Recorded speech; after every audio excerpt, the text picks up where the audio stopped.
What's the biggest and most blessed job in all the universe? Well, it's easy. Being a parent. What? In the book of Deuteronomy, we're told that it was the parents' responsibility to teach their children about God. Is there anything greater in all creation than to start a human being out right on a trajectory toward knowing their Creator? I don't think so. We all want that kind of start. We need that kind of start in life. And who's going to give it to us? It's our parent, our guardian. Deuteronomy addresses this as not only merely the biggest job, but it does it in the most wonderful of ways. It says that, well, we're supposed to teach all the law of the Lord to His children, to His people. Well, what's that going to look like? Well, in the context of Deuteronomy, it's the entirety of the book of Deuteronomy. That's a lot of words. That's a lot of chapters. How are you going to do that? Well, it's going to take a lifetime. That's what it's going to take. It's going to take a lot of time and effort. It's going to take a lot of repetition. It's going to take a lot of pondering and prayer, persistence. And yet at the same time, though it takes a long time and you'll never completely plumb all the depths, it can be put in a very few words, so simple that a child can remember them. These words, 6 words in Hebrew, are the springboard into all of the book of Deuteronomy.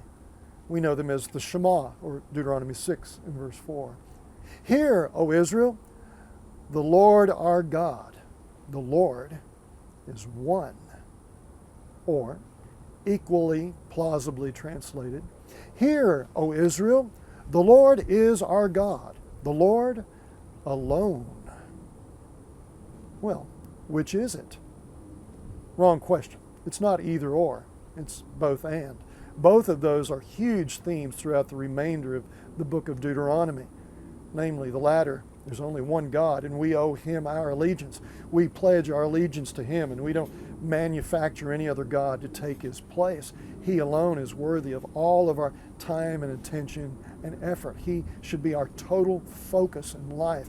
He's the only being that's worthy of our adoration and praise and worship. And the former, the Lord God is consistent with Himself, and so we have good reason to put our trust, our faith in Him. He is faithful in Himself and toward, as a result, all that He creates.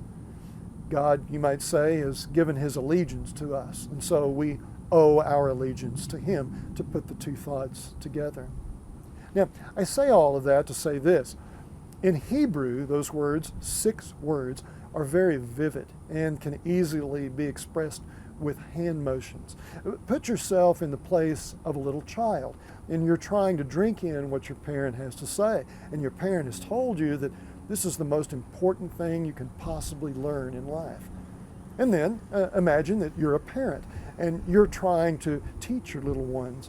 How would you do it? Probably you would try to augment your words with a prop, or maybe some hand motions.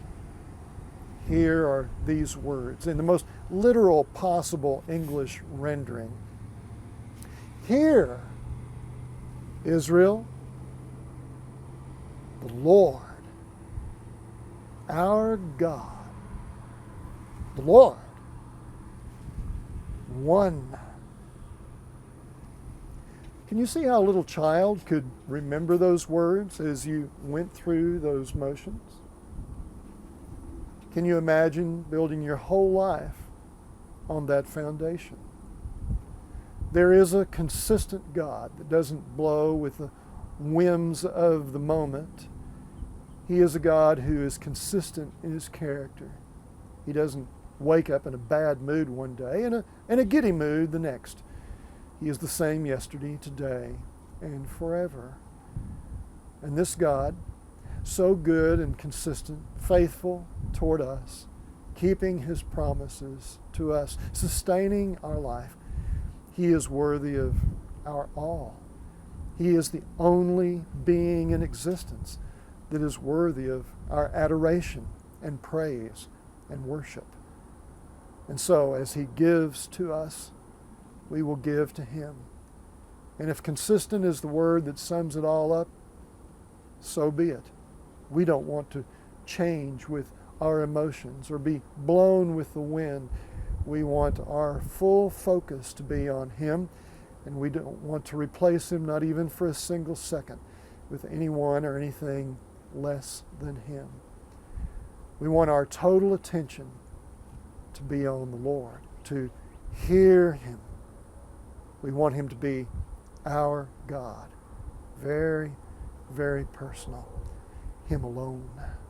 Unquestionably, obviously, clearly, for life.